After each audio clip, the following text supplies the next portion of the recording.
সমস্ত কর্ম তারা করে।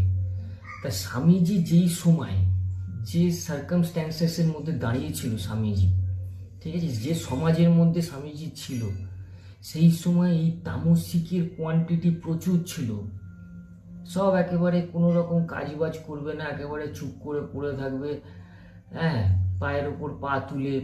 তো এই ধরনের সমাজটাকে স্বামীজি দেখে ওই তামসিকদের কারণে এই কথাটা বলেছিল যে গীতা পাঠ অপেক্ষা পড়ালেখাটা ভালো। তোমার আগে দেহটা সুস্থ না হলে তুমি কি করে পড়তে বসবে?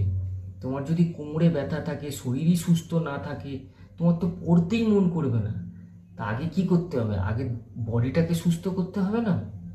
আগে বডি, কারণ যে দেহের মধ্যে তুমি থাকছো ওই যদি ডিসচার্জ থাকে তাহলে তোমার কিচ্ছু করতে ভালো লাগবে না ভাই। তোমার একদম তোমার শুধু শুয়ে থাকতেই ভালো লাগবে, অন্যের ভিডিও দেখতে ভালো লাগবে, অন্যের সমালোচনা আলোচনা দেখতে ভালো লাগবে, অন্য কোথায় গেল কি করলো, তোমার নিজের হাত পা নাড়তে আর তোমার ভাল লাগবে না।